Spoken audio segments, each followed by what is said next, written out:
Well, good morning or evening or whenever you're looking at this. I want to welcome my friend Jody Romero all the way from East L.A. That's right. Who's ministering with us here this weekend, and we thought we'd take this opportunity to get to know him a little bit and have a bit of a conversation. So, give me a minute to introduce this myth, this man, this legend sitting right here with us. Jody and Vanessa lead a church called Restoration LA in East LA, which they founded in 2010. Jody was in the U.S. Marine Corps. That's right. And now serves as a professional sports chaplain for the LAFC. And I've personally benefited from this relationship by getting some tickets. We don't want to talk about that match, though. No. Jody and Vanessa serve on the New Covenant Ministries team as well that ministers all over the world. With their church, they're committed to local outreach through mentorship and serving weekly on Skid Row. And I want to talk about that in a minute. Jody started a conference, a youth conference called Rise Up in Los Angeles, which is now global, right? Yeah, with others, we did. It's been amazing to see that thing take off for sure. Yeah. And then Jody and Vanessa have 6 kids, three who came by adoption. Yeah. And so ranging from 5 up to 26. Yeah. Every stage of life. You're not just in it or through it, you're experiencing it all at the same time. And so Jody has been a long-time friend of myself and of my family and of our church. You ministered here probably in our first 2 years early of on, 614. sure. Yeah. And visited even before it launched. That's right. We just came and hung out with you. Yeah, for sure. So it's a great privilege to welcome Jody. So I want to just get through a couple questions and just conversing a little bit as we get to know you and how you do ministry, how you think about ministry, how you think about family, how you think about culture. And I believe it'll be helpful to anyone listening just to learn from your experience as well. Privileged to be here. Privileged to answer what I can. Yeah, for sure. Fantastic. So let's start with this. Marine Corps and ministry. What does it have in common? How did you go from one to another? What did you learn out of all that? Yeah. Well, first, there's a lot I had to unlearn. Yes. Yeah. There's a thing about Marines that, people probably see often, an arrogance and a stigma. There is some things instilled into us that make us feel invincible. And so there was a lot of things I did have to unlearn and work through. When my wife met me just out of the Marine Corps, there was a lot of things she didn't like. But there are some great things. There are some great things about discipline. There's some great things about leadership that mirror the kingdom, that mirror, what good leadership looks like. And so there's some leadership traits that they instill into you. There's some things that are modeled by leaders. And I think I've tried to hold on to the good things and try to model the good things as best as I can. Probably one of those things is leadership by example. Yeah. And this is what Jesus did. Yeah. He never asked us to do anything that he wasn't willing to do himself. And I think that's kind of the Marine Corps way. Okay. There is a, hierarchical thing that you can think of in military ranks. Like, there's officers and there's enlisted, and how officers or, senior enlisted would make you do something because they said so. But in the Marine Corps kind of culture, you see these leaders model leadership in a way that they're willing to do those things before you, model it, show it to you, be the first through the door, be the first to exemplify it. And, that gives you confidence as someone who's coming behind them to trust them and to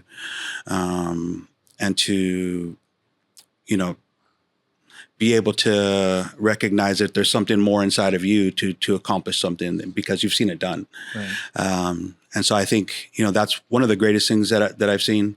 And just the motivation, the Marine Corps can motivate people in ways that I've never seen. I mean, even through like basic training, there's guys for whatever reason, sign up to join the Marine Corps, which is like an amphibious assault, kind of regiment in our military structure, who don't know how to swim. Oh. So, and to think that you go from a place of not knowing how to swim to being dropped in a Olympic sized pool with full boots and utes and gear, and they get you through that stuff, so, from not being able to do something to being not just like proficient at it, but like excel at it.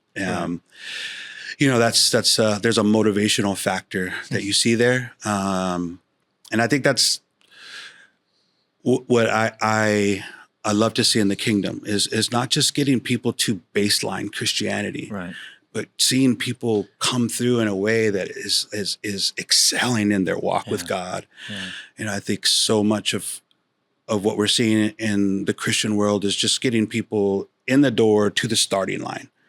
But we want to see people running strong. We want to see people running hard after the things of God. And so, I think those are some of the things that, I've the good things that I've learned and tried to bring into my leadership, some of those motivational skills come in really handy. They do. But, sometimes they don't, because there's a generation of people that don't respond well to the barking and the oorah type of motivation. Right. And I think you just have to channel it in different ways. You have to, kind of massage the edges off, the Apostle Paul tells us, becoming all things to all men. And so sometimes you got to come, as a shepherd, sometimes you can come as that, Marine Corps shepherd. But it's, I've tried to hold on to the good and maybe lose the hard stuff. Make some adjustments. Yeah. So you've been in ministry for what, 20, 25 years? Well, yeah. I mean, I think across, lay ministry of serving on ministry teams at other church we've planted from. I come from a pastoral family, so it kind of feels like I grew up in ministry a bit. Yeah.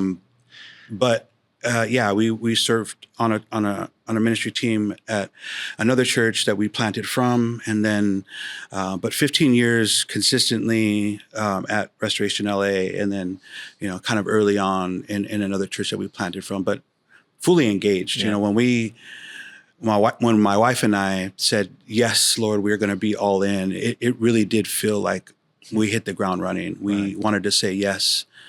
And there was this prophetic word spoken over us that, there would be a boot camp training ground time for us. And so we jumped in, 2 feet, or head first, whichever way you want to describe it, and really, really chased it. And so it felt like it was full on. So, people say full-time ministry or ministry. We believe ministry because we were loving, caring for people at a high level. Right. But yes, yeah. So that was at Turning Point Church. Yeah. Turning Point Church was in Chino when we first landed there. We eventually moved to Ontario, California, and we planted from them when they were still in Ontario. So how is East L.A. different? And ministering there different to kind of a more horse town or, far east? So Ontario at the time, it's suburban. It's about 40 minutes outside of Los Angeles, east. And so, it's not rural at all. Sure. And it's just, suburban families, and it was a great place. That's where we bought our home. That's why we found that church, because we wanted to raise a family and do the American life, Right. But God had other plans, and so we were raised in Los Angeles. My wife was born and raised in East Los Angeles. I was born in the Los Angeles area, raised in East L.A. And so we were called back there. And for us, that wasn't necessarily our dream, but it was the call of God for us. But it was going back to an urban context. Right. It was going back to a place that was saturated with, city issues and people issues that come with a lot more. Some of the messiness that comes with city life. More violence, more drugs, more population, more issues with school systems, more issues with poverty. So the dynamics were definitely different. Yeah. Take me back a little bit to, it's almost 15 years you've started the church. Yeah. What was that moment you and Vanessa realized, we're called to go back to LA, East L.A. to plant? What did that look like? Yeah. It was a call. It was a call from the Lord. We felt like the Lord was calling us to a Hispanic region, and we had two places on our hearts, and so the church in East L.A. at one point was offered to us to come and take over, and it didn't work out. It was kind of retracted, and so then we felt like that door was closed, and so we had El Paso, Texas, on our heart. My wife's family is exactly from like East LA. A bit, It honestly. So El Paso, Texas is just across the border from Juarez, Mexico, and Juarez at the time was probably the most dangerous border in the U.S. A lot of the issues with cartels and things like that, come across that border. Right. We had visited and felt like there was tons of gospel opportunity in that region. It's not a huge city, but definitely tons of opportunity to reach people with the gospel and to establish a local church, a beacon, to be a lighthouse not only to that city but reach Mexico, which our hearts have always been for as well. We do quite a bit of ministry in Mexico, so we felt kind of that draw. And as we were submitting that to the eldership team at Turning Point before we planted out, we were trying to discern the when, the where, and the Lord just began to just break our hearts for LA again. And that was significant because for us, LA was Egypt. It was the place we were escaping. Right. Vanessa was escaping for some of her personal reasons, family reasons, history, and same for me, family reasons, church hurt reasons. I was in a pastoral family, and that not always easy, right. So going back felt like, man, it was Egypt. And so, but we couldn't shake it. We were waking up in the middle of the night, just begin to weep over that city, over that people group. And we had begun to experience so much in the Lord and in this new thing that the Lord had shown us of how church can be and what local church can be when you empower saints and when you build biblically. And we wanted to offer that to the world, but we wanted to offer that to the city we came from, right. And so I think that's how the Lord took us back, wow. to take back what we had received, and that's how it started. So, wow, I want to kind of break that down just a little bit because we're in a culture here where we're really believing God wants us to plant churches, plant sites, and there's people here who are trying to discern and hear the voice of God. So, trying to get more practical on. You said the Lord called me. We'll unpack that in a second, but you did get practical. You said like at nights you were, or as you were dreaming or just thinking about that area, there was like an actual emotion, breaking heart, tears for that area. Absolutely.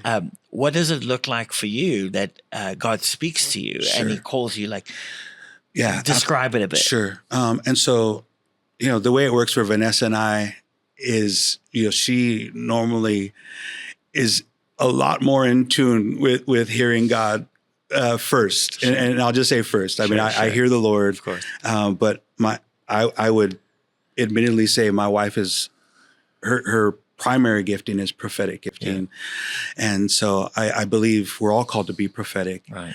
But there was a sense of when I was broken to a place of hearing from God, because I was strategic and wanting to move in ways that was setting things in motion. It's just the way I'm built and slanted. But she was silently praying, and doing the prophetic things. And then I was catching what she had kind of probably been cultivating prophetically with God. And so we were being woken up in the middle of the night together. I mean, and then there was just being broken before the Lord, asking the Lord, is this right? Is this real? Why are we broken? Why can't we shake this? And there was a point where we just asked the Lord to remove it from us. Like we didn't want it because we didn't want to go back. And so it felt like a wrestling with him. Right. And so part of the practicalness of that was submitting that to our leadership team. It is getting some wisdom spoken into that as well. Not just saying, hey, this is what God says, we're going to go do it. Sure. And so, in scripture it says we prophesy in part because we know in part. Right. And part of that is saying, listen, I'm hearing this from God, but we have this team around us, this church around us to be able to speak into that. And so we submitted that. We said, hey, this is what we're feeling. This is what we feel like we're hearing from God, and allow them to speak into that. And so it took a lot of that submission and discernment to determine this is right. This is the Lord. We submitted timing. We submitted, the place. I mean, there was still a lot of things that we had to discover. Yeah. Because once you step out and say yes to God, I mean, all of the answers aren't answered. I mean, all the questions aren't answered. Excuse me. I got all the questions right away. For sure. But we were also part of a church that was faith-filled and with, believed in and stepping out in faith to doing those things. Right. So those things were helpful.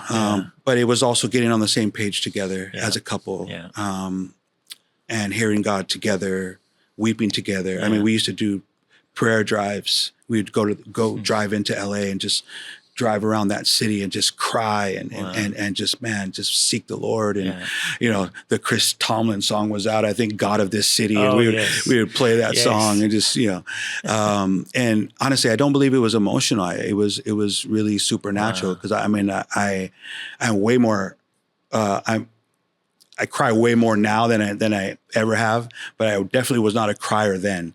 So to break in those ways then was definitely a God thing. Wow. And so So you're on eldership at Turning Point. Yes. So you're actively serving there. You're doing kids ministry, preaching, I'm assuming, and just doing things in the church. Well, amazing. This is just a short statistic on my life. I had only preached one Sunday sermon before we planted a church. Oh my gosh. But I had preached in other contexts, youth ministry, men's ministry, so I had some I've, done some other things, but. So you're on there, you're serving, you're obviously giving your all into Ontario. Yes. Yes. From where did it start?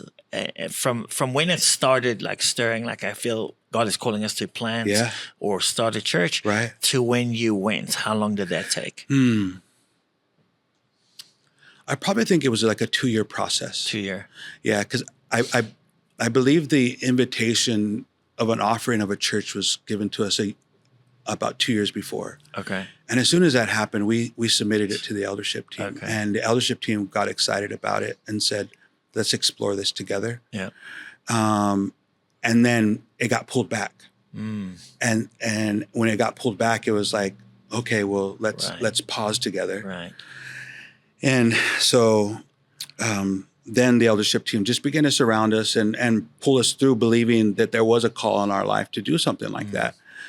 And then it was like a pause and a wait. And so we were waiting and wanted to hear, but then we could not shake the going after we were kind of put in that motion. And God does things like that sometimes. Right. He'll open up a door of opportunity or allow a door of opportunity to spark something in us to get us unstuck or to get us moving in a direction. You think of like, hey, here's an opportunity, but that's not actually where God is calling you to. He's using that to get us moving in a direction that's going to take us to our ultimate destination. Sure. So it takes a lot of discernment, a lot of wisdom, and I think a lot of submission to people around us. So that's kind of what happened with us. So, there's a lot of in between stories there. Do I remember correctly? saying your leader at Turning Point said, just give me one more year? Well, eventually, when we decided, you know what, this church was offered to us, it got pulled back. So we're not going to take it. Sure. But we're now feeling called. We're just going to go and plant from scratch. Okay. We're going to go and start like a home group, a cell group, a house church, and then go from there. Okay. We feel called to just parachute in and do the hard yards, you know? And so when we presented that to the eldership team, they felt it was right. And so, and then there was a big discussion about timing. Yeah. And so a lot of people had different opinions. Sure. And, you know, we obviously felt like, hey, I think this was about a year in already of feeling stirred to go. Yeah. And when we began to have this conversation, we had to go to the Lord and say, Lord, you know, we have feelings and desires, Right. but what do you say? Yeah. And I felt like the Lord said, submit it to your lead elders at the time. Yeah. So Kevin and Cindy were leading the church at the time, and you know, we had trusted them with leading us for, you know, all those years we were there. Right. And really felt like we needed to submit it to them. And so went to Kevin and said, hey, you know, we want to trust you with the timing. Yeah. You know, and that was scary for us, you know, because he could have said anything. He could have said, you know, 3 years or anything. And honestly, at the time, I mean, I believe he teared up a bit, and he's just like, wow, thank you for trusting us, you know. And the timing determined was like 1 year. Wow. He's just said, you know, I really think if you give us a year to work with you, a year to, you know, do some things together to get you guys geared up to go. And so, yeah, it was that 1 year. Amazing. And that 1 year there was a lot that happened for us, a lot that happened spiritually for us. And I think it was right in God. So. That's amazing. Yeah. Honestly, just involving leadership in our decisions. I don't think it's always the thing we talk about, but it's the same experience Kathy and I had. Yeah. You know, we were in Chicago and feeling a call to plant many years before we started 614. And my fleece or my litmus test was, I'm going to bring this to Steve. Yeah. And see what he says. And I'm excited. I feel like I heard the Lord, and you know, we're going to move to North Carolina. And I said, I want Steve to feel it, like we're submitted to the church. And he looked at me. He's like, no, this does not feel right at all. I was like, oh gosh. In hindsight, I'm so glad. I'm so glad that we had that protection, that covering. Because the right door opened a couple of years later. And brought us to where we are today. You know, and just understanding that culture of honor. And which I think is scary for some people, because we've seen that abused, you know, but when you're in a healthy church and you know, your leaders aren't abusing your honor, they're not, you know, wanting, it's not for their benefit that you're doing it. They're looking out for your best interests, you know, that there's wisdom in that. You know, we learn to submit things like finances to leaders. And I can't tell you how many times I've done something like that has saved me thousands of dollars. Thousands of dollars. I mean, one time I was going to refinance our home, and just, you know, you don't need anyone's permission to do that. I mean, you can go and research and do whatever. But I chose to talk to one of the elders in the church at the time and said, hey, you know, I'm thinking about doing this. You have any thoughts on it? He gave me a number. Why don't you call this guy and just get his perspective on it? Man, that phone number saved me $7,000 at the time. You know, and just by simply asking perspective. You know, and community. So yeah, I think we need to learn the benefit of doing that in the kingdom. So we're not asking permission; we're asking perspective. You know, so let me pivot a little bit.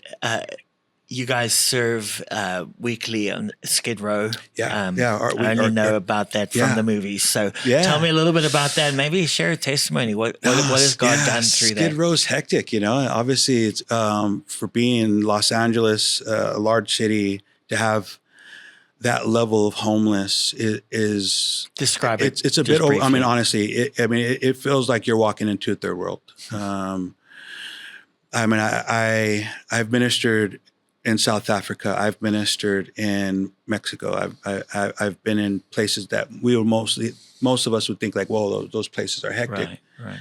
This this is just as hectic. Wow. And one of the major cities in what we classify as, the greatest nation on the planet, Right.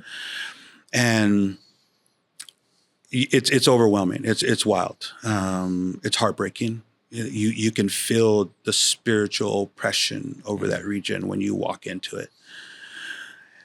The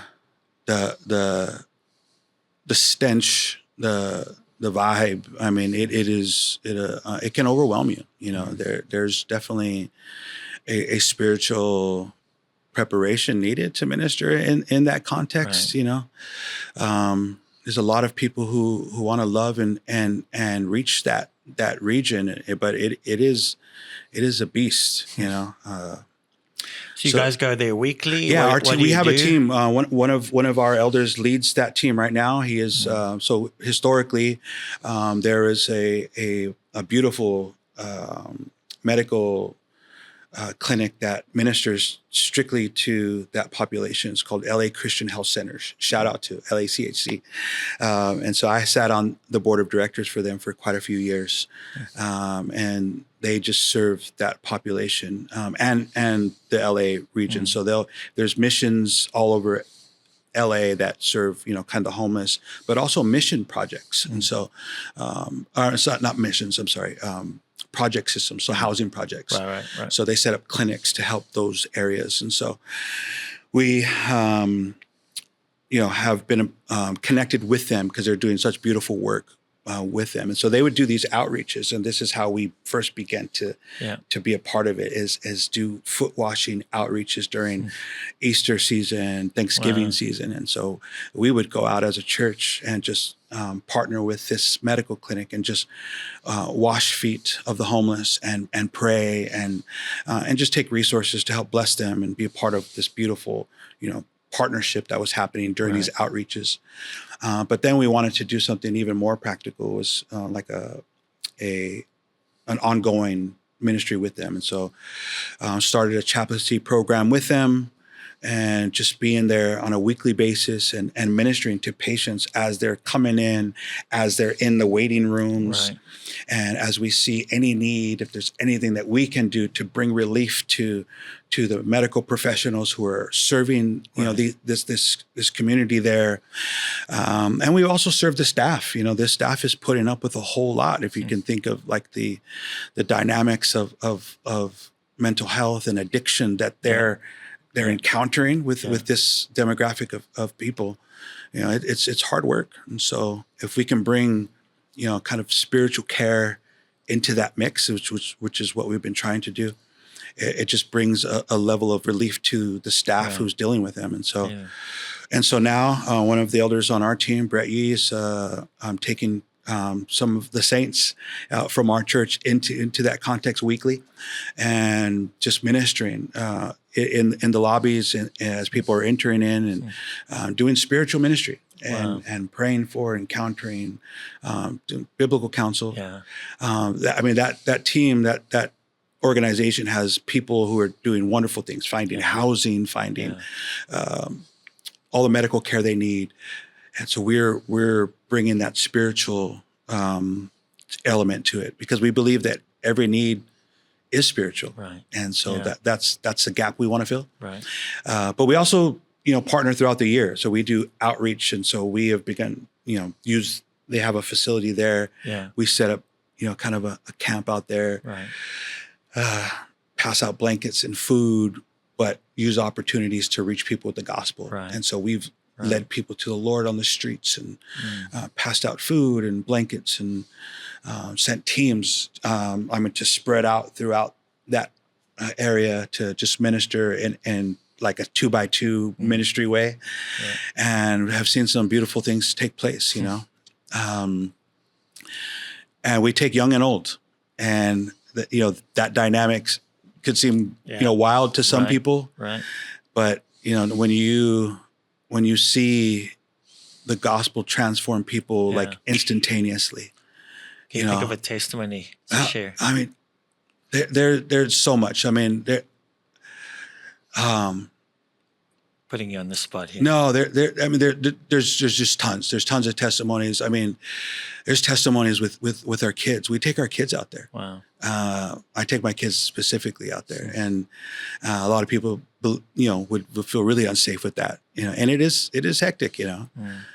But we personally, we believe in taking our kids on mission with us. And, as we're ministering out there and our kids are out there serving and passing out food and when ministry is done and we're wrapping up, my kids will turn and look at us and say, when do we get to come back? Wow.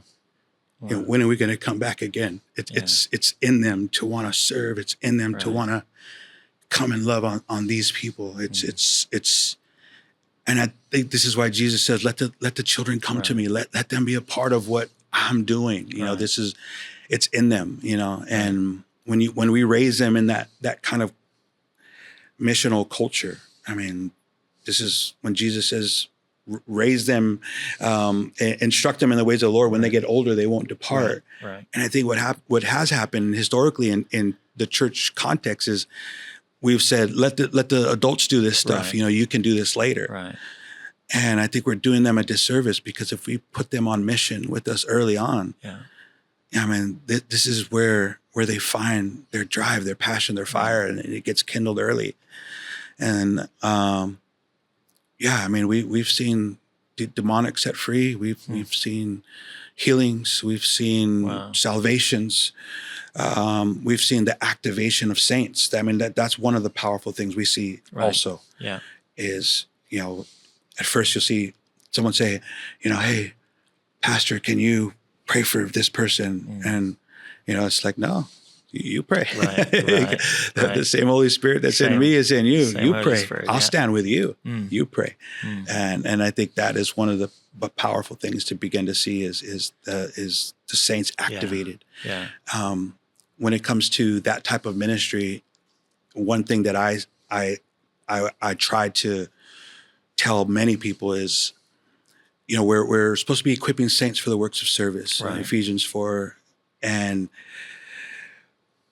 how many saints have actually been trained in evangelism in a way that they've seen it done? Right. Jesus was the master discipler, right? He would teach, demonstrate, and then release. And I don't know if many saints have actually experienced that, where it's been taught and then demonstrated and then released. And so to be in that context where you're watching your pastor evangelize, or you're watching some of your leaders preach the gospel physically. Right. Physically, out in the open. Right. And then now say, now you do it. Right. This is what Jesus did, right? And so I think we need to see more of that, not just from the pulpits, but out in the world. And this is why being on mission is so important. Yeah. This is why going to the nations is so important, but also to our cities. Right. Every state, every city has an inner city. Find those places, find those spots that we can reach and touch, and watch what God can do. Yeah. You've been ministering with our church and some of the leaders the last few days, and obviously our long relationship together. You have such a heart for people. Yeah, I just feel it even sitting here. I wasn't planning on going here, but let's just talk briefly. Sure. Not from a political point of view, not from a government point of view. As a pastor and as a Christian, I'm an immigrant. Sure. You come from an immigrant family, I believe. In LA, it's on the news. There's a lot more riots and demonstrations and things like that going on there. But most of our cities are experiencing it. Right. How should a Christian behave? In this environment we're in right now? Yeah. I'm gonna try not to get you in trouble. I think. Well, I don't know. I feel like maybe I need to qualify some things. Sure. I love this country. I serve this country. I'm probably top 1%, meaning serving in the Marine Corps. I have passion for this nation, and I hold a lot of patriotic views. I do, but our Constitution is not the Bible of the kingdom. and the scriptures have to trump the Constitution. Right. And I hear a lot of people who will go to the scriptures that qualify our patriotic stances versus the scriptures that tell us to love people, to care for people over policies, you know. I think the simplest way I can probably say this is we're the church. We're not the government. And we need to have a kingdom response. The church's response is not the government's response. And we need to find a way to have a response that love and cares for people. We can let the government do what they're doing. We can let, the conservatives and liberals fight that fight. We're the church, and Jesus calls us to a whole different thing. And what I've tried to do as a leader, and what our team has tried to do as a leadership team, is give our people a theological foundation for the things that happen in our city. Yeah. LA seems to be ground zero for so many, tense things. BLM and immigration, and whatever the hot buttons are, LA's that ground zero, and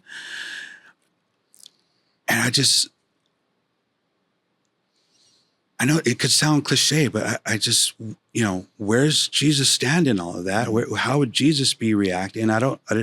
Jesus's reaction would be to love and care for people. And that's how we're choosing to address it. We had this beautiful moment last week in praying for our city. And we chose to ask those people from other nations in our church to pray in their native tongues. And we had, people praying in Chinese and Vietnamese and in Spanish, people from Guatemala and El Salvador and Mexico and immigrants. And we have South African immigrants. The white people in our church are also immigrants. And it's, it's more than policies. It's more than this dynamic of immigration. It's people, Right. We have brothers and sisters in Christ who worship with us. And to have this political stance when it should be spiritual, when it should be a stance of love, again, we let the government worry about those things. Our stance as a church needs to be a biblical stance. And so I think that's where I stand. I stand with loving and caring for people. We have immigrants in our church. I saw a video yesterday, and I don't subscribe. I don't create social media theology, but this thing was powerful. It was a man who received his documents just yesterday, received his official documents to say he's a citizen. And his family began to weep. But it wasn't celebration. Wow. It was mourning, and it was the relief of fear. And I just felt like, man, that shouldn't have been the type of tears that should have been, coming from it. It should have been celebration. It should have been, you're a citizen now, and so I think the other part of that too is this gospel that we preach isn't an American gospel. It transcends nations, and if I'm preaching anything that isn't true in Mexico, then I'm preaching the wrong thing. Right. If I'm preaching anything that isn't true in Iran or in Korea, then I'm preaching the wrong thing, because if it's not true for the believers in other nations, then it's not kingdom. Yeah. And I think there's so many things that are being preached from pulpits and even posted by believers, right, that doesn't translate to other Christians nations, and other nations. And so we're choosing to love people, but we're also choosing to stay in our lane. Yeah. And we're a spiritual lane. Yeah. We're not a political lane. We're a spiritual lane, and we want to show up in those arenas. And I think part of Jesus's ministry was like while on the way. And I think it's the same for us. While on the way, while Restoration LA is on mission, we will address these things. But in LA, we're not going to go pick fights. I mean, the fights are at our door. They're outside our doors soon. But while on our way, we're going to address the things that hit us. We're going to love the people who God sends to our door, the people at our doorsteps, and continue to go to the nations. That's how we address that, So fantastic. Yeah. Jody, I think I'll end our time here, Cool. but just wanted to thank you for your input, your wisdom, your love for our church, for our family. It's amazing church. Amazing. Yeah. Thank you. I just want to tell you too, man, you guys are doing a tremendous job. I've been so encouraged by seeing how intentional 614 is with raising and equipping, to be here at the early stages. Like honestly, I feel like I was here at the inception of what God was doing. You were. And to see where you are today, like only God, but the faithfulness of you and Kathy and the team that has said yes with you. Yeah. And so, man, I am so encouraged, and you guys are doing a dynamite job here in Columbus. We're watching you guys. We're learning from you. And so it's been a privilege. Yeah. Amazing. Yeah. Thanks for your time. Thanks, bro.